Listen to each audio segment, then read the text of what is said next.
찬송가 우리 248장 시온의 영광이 빛나는 아침 같이 찬양하겠습니다.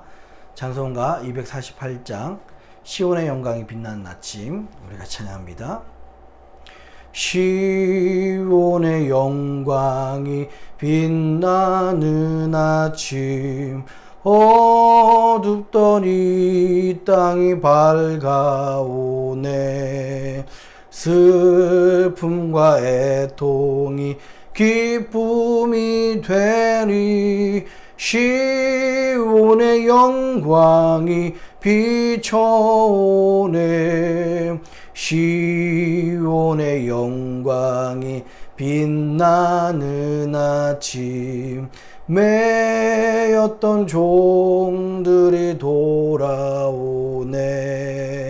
오래전 선지자 꿈꾸던 복을 만민이 다같이 누리겠네. 보아라 광야에 화초가 피고 말랐던 시냇물 흘러오네. 이 산과 저 산이 마주쳐 울려 주 예수 은총을 찬송하네. 땅들아 바다야 많은 섬들아 찬양을 주님께 드리오라. 싸움과 죄악에 참혹한 땅에 찬송이 하늘. 신종 코로나 바이러스 확산 방지와 치유를 위한 기도문을 기도한 마음으로 같이 읽도록 하겠습니다. 먼저 우리 자신을 돌아보며 회개합니다.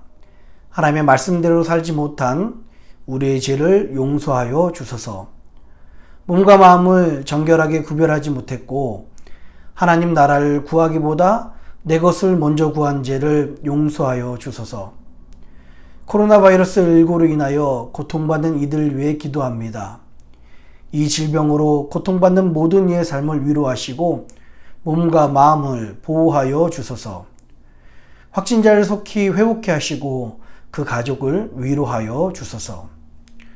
코로나 바이러스 19 확산 방지를 위하여 기도합니다. 전염병이 더 이상 확산되지 않도록 도와주소서. 이 모든 일을 주관한 리더들에게 지혜를 주시고 수고하는 의료진과 연구진들에게 힘과 능력을 더하소서. 이로 인한 혐오와 차별, 분노가 그치게 하시고 서로 사랑하며 격려하게 하소서. 교회를 비롯한 믿음의 공동체가 한 마음으로 위기 상황을 극복하고 지혜롭게 대처하게 하소서. 어려울 때 부어주시는 부흥의 역사의 주인공이 될 수 있도록 기도로 준비하게 하소서. 언제나 우리와 함께 하시는 예수님의 이름으로 기도드립니다. 아멘. 오늘 같이 나누신 하나님의 말씀은 이사야서 29장 15절로 24절입니다. 오늘 같이 나누실 하나님의 말씀 이사야서 29장 15절로 24절 말씀입니다. 같이 우리 교독하면서 읽도록 하겠습니다. 화 있을진저 자기의 도모를 여호와께 깊이 숨기려 하는 자여 그 일을 어두운 데서 행하며 이르기를 누가 우리를 보랴 누가 우리를 알랴 하니 너희의 패리함이 심하도다. 토기장이를 어찌 진흙같이 여기겠느냐. 지음을 받은 물건이 어찌 자기를 지은 자에 대하여 이르기를 그가 나를 짓지 아니하였다 하겠으며 빚음을 받은 물건이 자기를 빚은 자에 대하여 이르기를 그가 총명이 없다 하겠느냐. 미구의 레바논이 기름진 밭으로 변하지 않겠으며 기름진 밭이 삼림으로 여김이 되지 않겠느냐. 그날에 귀머거리가 책의 말을 들을 것이며 어둡고 캄캄한 데서 소경의 눈이 볼 것이며 겸손한 자가 여호와를 인하여 기쁨이 더하겠고 사람 중 빈핍한 자가 이스라엘의 거룩하신 자를 인하여 즐거워하리니 이는 강포한 자가 소멸되었으며 경만한 자가 그쳤으며 제약의 기회를 엿보던 자가 다 끊어졌음이라. 그들은 송사에 사람에게 죄를 입히며 성문에서 판단하는 자를 올무로 잡듯 하며 헛된 일로 의인을 억울케 하느니라. 그러므로 아브라함을 구속하신 여호와께서 야곱 족속에 대하여 말씀하시되 야곱이 이제부터는 부끄러워 아니하겠고 그 얼굴이 이제부터는 실색하지 아니할 것이며 그 자손은 나의 손으로 그 가운데서 행할 것을 볼 때에 내 이름을 거룩하다 하며 야곱의 거룩한 자를 거룩하다 하며 이스라엘의 하나님을 경외할 것이며. 같이 있습니다. 마음이 혼미하던 자도 총명하게 되며 원망하던 자도 교훈을 받으리라 하셨느니라. 아멘. 잠깐 기도하겠습니다. 살아계신 아버지 하나님, 이 아침에 주의 말씀으로 오늘 하루도 시작하게 하시니 감사합니다.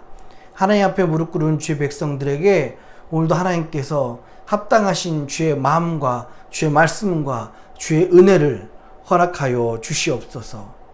하나님, 한국교회를 위해서 기도합니다. 참 많은 어려움 가운데 있습니다. 하나님, 다시 바뀌어야 될 사명 가운데 있습니다. 주님, 이번 기회를 통하여 우리 주님 앞에서 다시 새로워지는 한국교회가 될 수 있도록 인도하여 주시옵소서. 감사합니다. 이 모든 말씀을 사랑하신 예수님의 이름으로 간절히 기도합니다.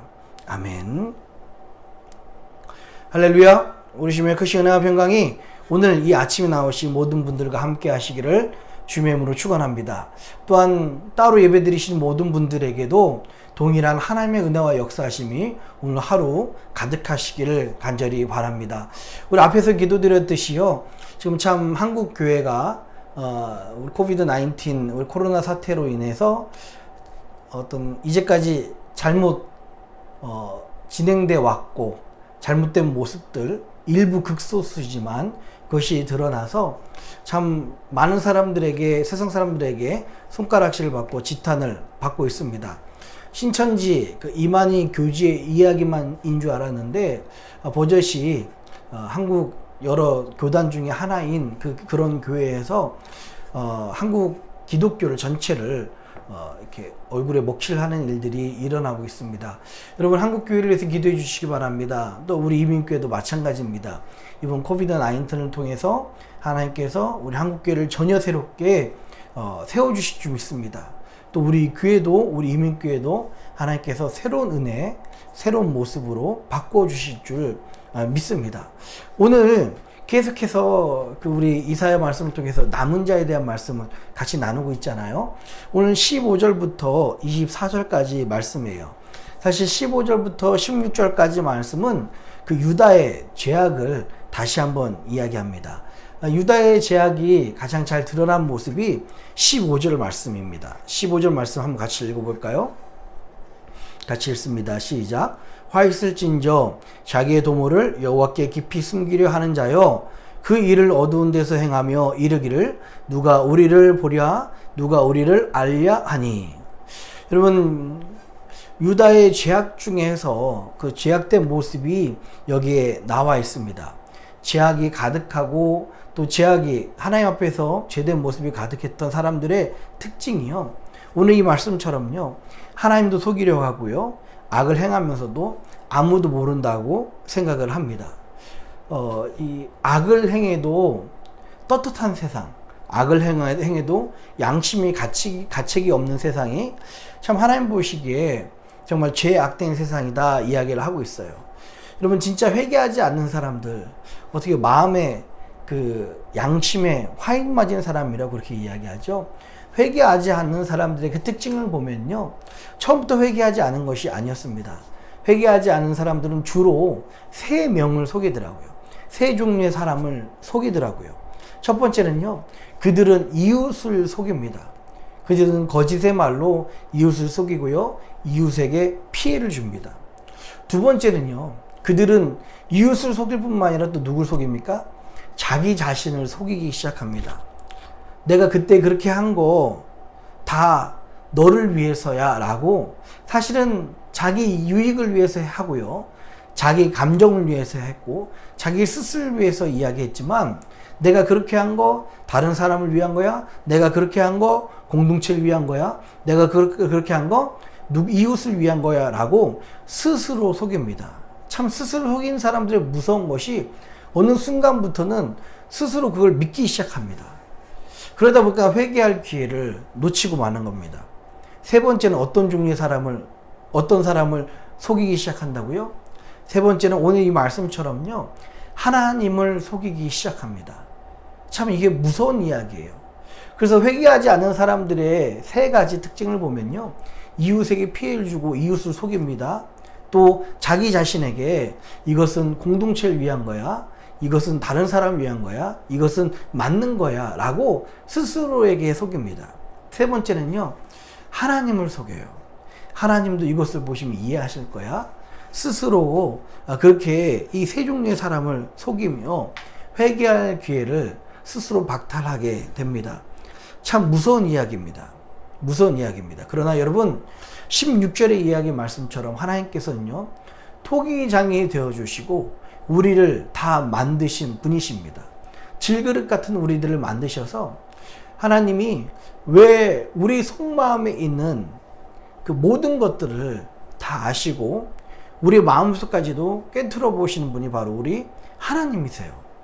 그래서 절대 이웃을 속일 수 있습니다. 또 자기 자신도 속일 수 있습니다. 그러나 하나님만큼은 우리가 속일 수가 없어요.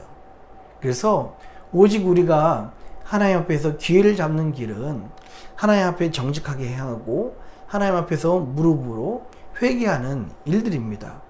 오늘 하나님께서는 그 뒤에 17절, 21절을 통해서 바로 그날에 하나님께서 그 남은 자를 부르시고 모든 심판이 끝나는 바로 그날에 하나님께서 어떤 일을 행할 것인가를 말씀하고 있어요. 17절부터 21절까지는요, 바로 그날에 하나님께서 유다의 신앙을 회복시켜 주시고, 그냥 유다의 신앙이 아니고요, 가난한 사람, 그리고 가장 낮은 사람들, 천민들, 노예들을 회복시켜 주시고 뿐만 아니라 이들을 통해서 큰 역사와 큰 즐거움을 행하신다라고 이야기를 하고 있습니다. 그것을 오늘 묵상하면서 가장 은혜가 되는 말씀이 바로 19절 말씀입니다. 여러분 19절 말씀 한번 같이 읽어볼까요? 19절 한번 같이 읽습니다. 시작. 겸손한 자가 여호와를 인하여 기쁨이 더하겠고 사람 중 빈핍한 자가 이스라엘의 거룩한 자를 인하여 즐거워하리니. 아멘. 오늘 이 말씀처럼요, 하나님께서 어떤 사람들에게 즐거움과 기쁨을 주신다고 말씀하십니까? 겸손한 자와 또 빈핍한 자, 즉 가난한 사람들에게 하나님은 즐거움과 은혜와 기쁨을 더하신다고 말씀을 하고 계십니다. 여러분, 단순히 여기서 말하는 가난한 자, 겸손한 자는요, 물질이 가난한 사람들이 아닙니다. 또 겸손한 사람은 도덕적인 겸손이 아니에요. 여기서 말하는 가난과 겸손은요, 심령이 가난한 사람입니다. 심령이 겸손한 사람들이에요. 예수님께서도 이 말씀을 그대로 받아들여서 산상수훈에 대해서 우리에게 또 말씀하시고 있죠. 가난한 자에게, 심령이 가난한 자에게 복이 있게 된다고 말씀을 하고 있습니다. 여러분, 오늘 예배 드리기 전에 또 어제의 삶 가운데 우리의 모습을 한번 점검해 봤으면 좋겠어요. 우리는 심령이 가난한 사람들이었습니까? 우리는 하나님 앞에서 겸손한 사람들이었습니까? 여러분, 예배 드리기 전에 우리가 심령이 가난한 마음이 있어야 됩니다. 예배 드릴 때도 마찬가지예요. 내가 하나님 이 예배를 통해서 이 예배를 드리면서 반드시 하나님을 만나야 되겠습니다 라는 이런 가난한 심령이 우리 가운데 있어야 됩니다. 하나님 없이 살 수 없다는 것이 바로 겸손함이지 않습니까? 먼저 우리가 이것을 가는 것이 너무 중요합니다. 놀라운 것은요, 정말 더 기적 같은 일들은 이런 심령이 가난하고 겸손한 일이 너무 중요하고 예수님께서 우리에게 복 있는 인생이다 말씀하셨는데, 더 놀라운 기적은 심령이 가난하지 않아도, 심령이 겸손하지 않아도 얼마든지 신앙생활을 할 수가 있다는 것입니다. 저도 마찬가지인 것 같아요. 어느 순간, 어느 기간 깨어있지 못하면 하나님에 대한 그 갈급함, 갈망함, 그 심령의 가난함으로 하나님을 정말 애절하게 찾고 싶어하는 그런 사모함 없이 그냥 생각 없이 예배드리고 예배를 인도하고 또 기도하던 때가 있었던 것 같습니다. 정말 우리에게 무섭도록 놀라운 것은 이런 가난한 심령 없이도 겸손한 마음 없이도 얼마든지 신앙생활을 우리가 할 수 있습니다. 그러나 오늘 이 말씀을 통해서 뭐라고 말씀하십니까? 여러분, 하나님께서 그날 회복하실 때에 겸손한 자에게 하나님의 놀라운 기쁨을 더하겠다, 여호와를 인하여 기쁨을 더하겠다 말씀하고 계시고요. 빈핍한 자, 즉 가난한 사람에게, 심령이 가난한 사람에게 이스라엘의 거룩하신 자를 인하여 즐거워하게 하신다 말씀하고 있습니다. 우리가 심령이 가난한 마음으로 오늘 이 자리에 나왔을 때, 이 예배 가운데 나왔을 때 하나님의 놀라운 은혜로 그 가난함이 해결될 줄 믿습니다. 오히려 우리의 심령의 즐거움과 감사함으로 예배 마치는 자리에 일어서게 될 줄 믿습니다. 정말 중요한 건 우리 마음속에 정말 하나님의 은혜 없이는 안 된다는 이 가난한 심령, 애절한 심령. 얼마나 여러분 예배드리면서 하나님을 가깝게 느껴지십니까? 하나님이 내 마음에 계시다는 것이 확신되십니까? 하나님이 나에게 가장 가까이 있는 곳에 계시다는 것이 확신되십니까? 하나님 저에게 가장 가까이 있어 주시옵소서 라고 하는 이 겸손함과 가난함, 하나님의 은혜 없이는 살 수 없다는 이 겸손함으로 오늘도 하나님께서 약속하신 이 즐거움과 큰 기쁨을 누리시는 저와 여러분들이 되었으면 좋겠습니다. 우리 다음에서 22절부터 24절입니다. 22절부터 24절까지는요, 회복된 하나님의 백성들에게 영원한 하나님의 축복이 함께 하신다라는 말씀이 이어지고 있습니다. 오늘 22절부터 24절까지 말씀을 들으면서 제가 가장 은혜가 됐던 부분이 22절입니다. 22절 한번 읽어볼까요? 자, 시작. 그러므로 아브라함을 구속하신 여호와께서 야곱 족속에 대하여 말씀하시되 야곱이 이제부터는 부끄러워 아니하겠고 그 얼굴이 이제부터는 실색하지 아니할 것이며 라고 말씀하고 있습니다. 아멘. 하나님의 심판이 마치는 날에 바로 그 날이 되면 주의 백성들을 더 이상 부끄럽게 하지 않으신다고 우리 주님은 약속하고 있습니다. 하나님은요, 자기를 의지하는 백성들을 절대 가만두지 않으십니다. 내버려 두지 아니하십니다. 부끄럽게 두지 않으십니다. 여기서 하나님을 어떤 하나님이라고 표현하고 있습니까? 아브라함을 구속하신 하나님이라고 말씀하고 있어요.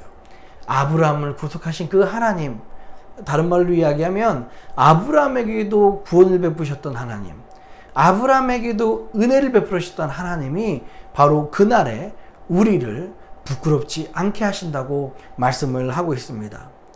여러분, 아브라함의 별명이 믿음의 조상이란 것 여러분 다 아실 것 같아요. 그러나 아브라함의 인생을 창세기에서 가만히 살펴보면 믿음의 조상이라는 별명 같지 않게, 별명답지 않게 아브라함은 살면서 참 많은 실수를 합니다. 그 누구보다도 참 많이 실수한 사람이 바로 이 아브라함이에요. 어떤 일들을 합니까? 아내를 궁핍하다는 이유로, 감흥이 든다는 이유로 애굽에 팔아 넘기기도 하고요. 다른 사람의 아내로 준 적도 있습니다. 또 하나님의 말씀을 온전히 순종치 못하고 온전히 믿지 못해서요, 하갈이라는 그 여종을 통해서 이스마엘이라는 아들을 갖게 되는 일들도 있습니다. 아브라함을 가만히 보면 참 인간적으로 연약한 사람이고요, 인간적으로 참 실수를 많이 한 사람입니다. 그러나 여러분, 아브라함이 지금까지 모든 그리스도인들에게, 모든 크리스찬들에게 믿음의 조상이라고 칭송을 받는 이유가 어디에 있습니까? 아브라함은요, 그 믿음의 업적 때문에 칭송을 받고 있는 것이 아닙니다. 아브라함은 저의 행위 때문에, 또 저의 믿음 때문에 지금까지 믿음의 조상이라고 일컬음을 받고 있는 것이 아닙니다.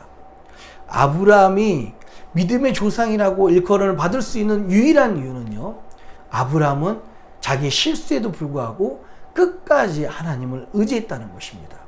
아브라함은 자기가 많이 넘어질 수 있음에도 불구하고 포기하지 않고 끝까지 하나님의 말씀을 지키려고 몸부림쳤다는 것입니다. 여러분, 우리들도 이 어려운 시기를 사며 또 이 혼란한 시대를 살면서 크리스천들이 참 연약합니다. 나약합니다. 그래서 실수할 수 있고요. 넘어질 수 있고요. 다른 사람들보다 더 많이 잘못할 수도 있습니다.